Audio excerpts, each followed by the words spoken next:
Hi there. Henry David Thoreau, the poet, philosopher, naturalist, essayist, said, "It's not what you look at that matters, it's what you see." And I very much think that that's important when it comes to wildlife photography. I think people often act at the surface level. They're taking a photograph of what they're looking at and not seeing the opportunities to create something.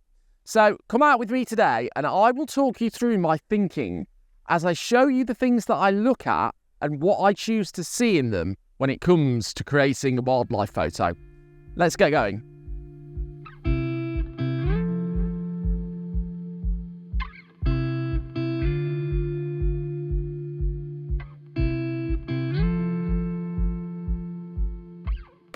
Now, just down here, we've got some seabirds on the rocks. And on this cliff face, there's quite a few birds that I could choose to photograph, many of them. But there are two razorbills in particular that I'm interested here. And the reason I'm interested in them is because there's a line of the sunrise that's being cast on the sea. And those razorbills are just in that line. So my aim is that if I can take a photograph of them, and it will be a backlit photograph, so they'll be silhouetted, I can get the bokeh of that sunrise glimmering off the sea. Now, I could photograph thousands of other birds here. There are literally thousands of birds that I can see in my view right now. But there's only two that are in that position to get that beautiful glimmering sunrise bokeh.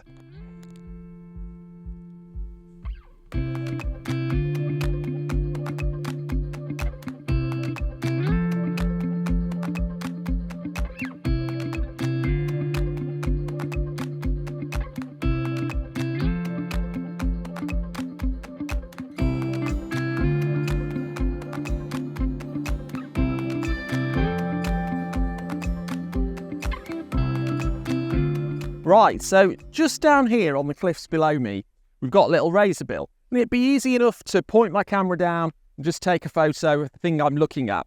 But as I'm looking around, I'm choosing what I'm going to include in the photo, what I want to see as part of that photo.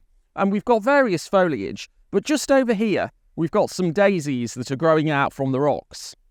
And if I choose to, I can very carefully stand here, trying not to fall over the edge, and frame the razorbill using those daisies. So I'll show you some footage now just so that you can see what those daisies look like around the razorbill. But I'm just going to really carefully choose a position in which I can frame that razorbill and get some nice little sparkles of white and yellow, bring out a bit of colour amongst these dark rocks and the dark sea. So let me keep working at that and then I'll show you the photo.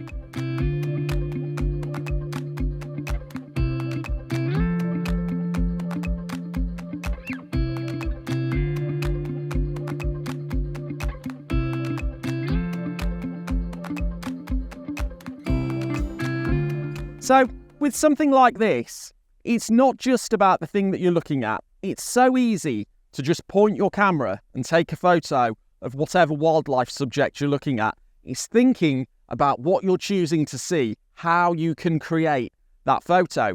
And with many genres of photography, like landscapes, for example, people will often talk about choosing what to exclude. And when you think about it, with a landscape, there are so many things and it can become overwhelming for the viewer to look at so much, and you've got to choose the things deliberately to put into your composition that you want to make sense of that scene. With wildlife, I think it's actually the other way round. I think too many people zoom in quite close to their subject and get the subject only without thinking about the things that are around them to make a nice photo. I've talked quite a lot in the past about landscape elements to include in the photo, but it doesn't just have to be landscapes. It can just be choosing to include a simple bit of foliage or some flowers in this case, some rocks to create some foreground blur, all sorts of things like that. Choosing what else to include in the subject can make your photograph more aesthetically pleasing and more interesting. So let's move on and we'll get some more.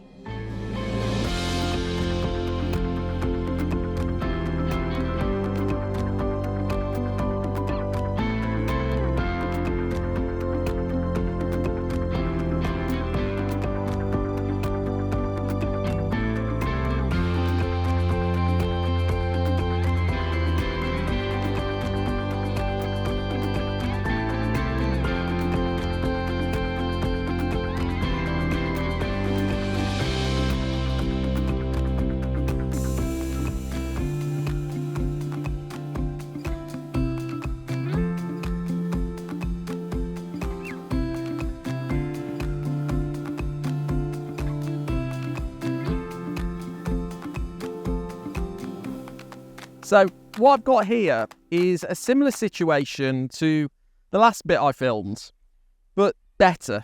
So I've got some of those flowers again, some of those daisies growing out of the cliffs. And just beyond the flowers, there's a rock, probably only 1.5 meters from me, really close. I'm having to shoot at 200 millimeters. Birds keep coming and landing on that rock every now and again. So I've had a couple of raised bills so far and a puffin. Really nice photos. So I'm just taking the same technique as I did before. As the bird moves around, I will move around and frame the bird up as best I can with those flowers blurred out in the foreground and making sure that the flowers aren't covering the bird's face or beak or anything like that in any way. But coming back to the quote I gave at the start of this video from Henry David Thoreau, it's not what you look at that matters, it's what you see. Just want to elaborate on that a little more. Because what you look at, that is all of the inputs, all of the things that are coming in that you sense. So I can look at a flower, I can look at a bird, I can look at a rock, I can look at the sea. But what you see is how you make sense of that. It's the outputs, it's how you think about it, how you react to it. And that's what's important as a wildlife photographer, how you react to the stimulus that you're getting from your inputs. So it's not just pointing your camera at something and pressing the shutter, it's thinking about those inputs and how you can make the best combination of them to create something that other people will want to see.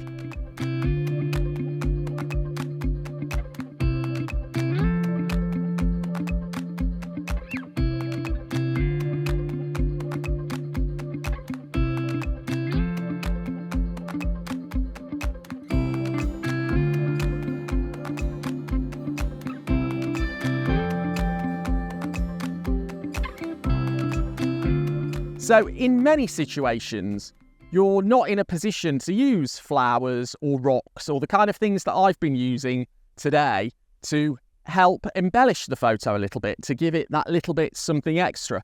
But almost always in wildlife, you're going to have one of two things, either grass or leaves.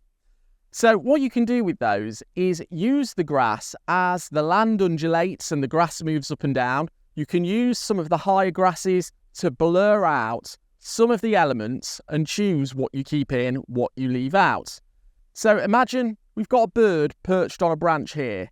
If I stand to take a photograph from behind another branch, so this branch is between me and the bird, I can use the leaves on this branch to blur out, maybe to frame the bird or create a bit of foreground bokeh, something like that. Just something that adds a little bit extra and makes that photo that little bit more aesthetically pleasing.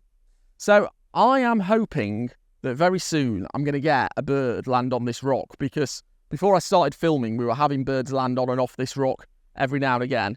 So let's come back in a couple of minutes and hopefully I'll have something to show you. So what I've got here is a gannet just below me, a couple of meters down on some rocks just below the edge of the cliff. And it's being incredibly patient with me, I have to say. I hope it continues to do so whilst I film this bit. But I think what many people would fail to do is use the grass to their advantage, as we just spoke about. And they would perhaps photograph the gannet from the standing position like this. But that's not always the best thing. You want to use that grass to the best that you can. And so let me show you with a little bit of recording. If I set my camera recording now, and show you that's the gannet as it looks whilst I'm stood up. Now let me kneel down and get a little bit lower to the ground, and I think that's automatically looking a little bit better there.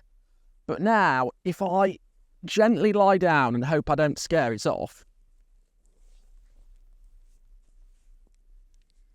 let me film again, and hopefully there you can see that things are a lot better.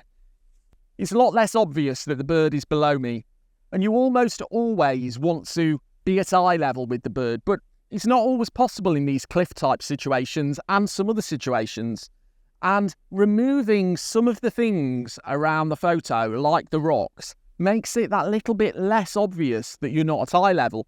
I think if we look at the three bits of video side by side, it's really obvious, particularly from the stood up one, that the bird is quite a lot below me. When I've blurred it out and I've only got blurred out grass and sea behind it, it's a lot less obvious. So that is something that can really, really help. But in many situations, you want to think about using the grasses and the leaves to the best of your advantage.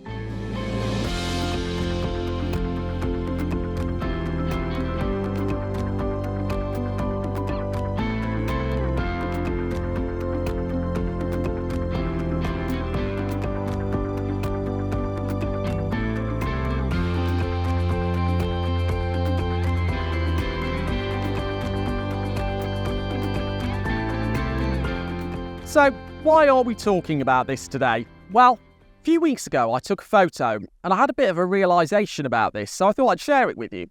And the photo was of a pheasant, a fairly common bird in the British countryside, but it was walking across a car park, so I just got back to my car and I saw this pheasant walking across the car park. So I grabbed my camera out of the boot of the car, got down on the ground and took a photo of it.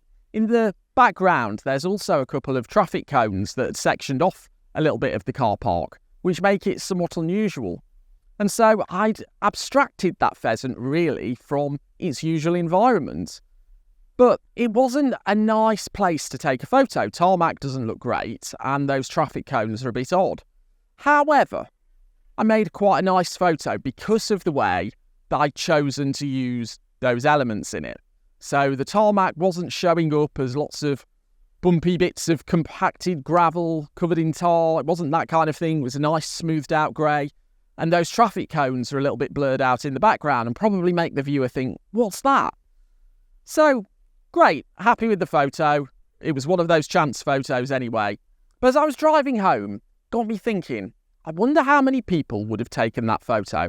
I think some may not have taken it because the pheasant is a fairly common subject. I think lots of people wouldn't have taken it because it's not a pretty environment to look at.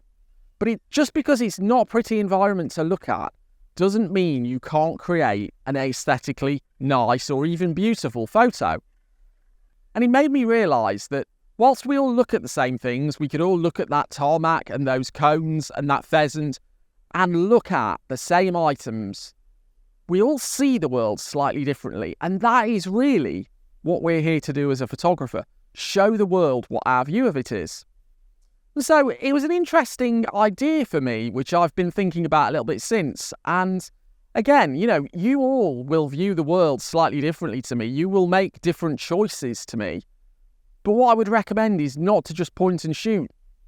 Actively make those choices. Think about the way that you want to tell the story. Think about the way that you want to show off your subject and the world, and create something. And it's only through seeing things differently to other photographers that you're going to create something different. If you all just point and shoot at the same thing, then everybody gets the same kind of photos. So it's a really interesting idea and something I think I'll probably think a lot more about in the future. But that is why we're talking about it today.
So next time you're out doing your wildlife photography, remember, it's not about what you're looking at superficially. It's about what you can see, the opportunity to create something with the elements that you've got in front of you.